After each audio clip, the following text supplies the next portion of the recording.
మంచి వాళ్ళకే కష్టాలు ఎందుకు వస్తాయి అనేటువంటిది చాలా సహజంగా ఉన్నటువంటి ప్రశ్న. మంచి వాళ్ళంటే ఎవరు? పుణ్యకార్యాలు చేసేటువంటి వాళ్ళు, దాన ధర్మాలు చేసేటువంటి వాళ్ళు, చారిటీ చేసేటువంటి వాళ్ళు, క్షేత్ర దర్శనాన్ని, ఎవరిని కష్టం కలిగించినటువంటి వారు, ఒకరి అపకారాన్ని కలలోనైనా ఊహించినటువంటి వాళ్ళని మనం మంచివాళ్ళుగా అనుకుంటాం. మరి ఇంత మంచివాళ్ళు ఎక్కువ కష్టపడుతున్నట్టుగా ఉన్నారే అనేటువంటిది సమాజంలో ఉన్నటువంటి నానుడి. నిజమే, మంచితనం వల్ల కొంత పుణ్యం వస్తుంది, అంతవరకే.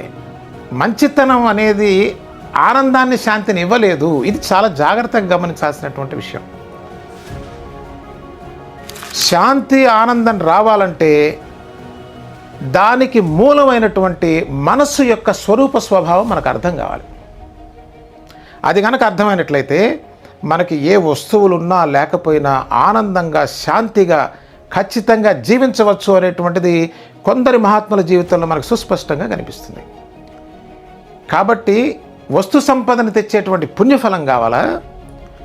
మనిషి జీవితాన్ని ఆనందంగా, దివ్యంగా, అన్లిమిటెడ్నెస్తో బ్రతికేటువంటి మార్గాన్ని చూపించేటువంటి స్థితి కావాలా అనేది మనం నిర్ణయించుకోవాలి. ఎవరైతే ఆనందంగా, శాంతిగా బ్రతకాలనుకుంటున్నారో, ఎవరి యొక్క మనస్సు, ఆలోచన స్వరూభావాన్ని తెలుసుకొని దాన్ని మన చేతుల్లోకి తీసుకొని మన జీవితాన్ని ఆనందంగా ఉంచాలనుకుంటున్నారో వారందరికీ కూడా ఒక గొప్ప అవకాశం.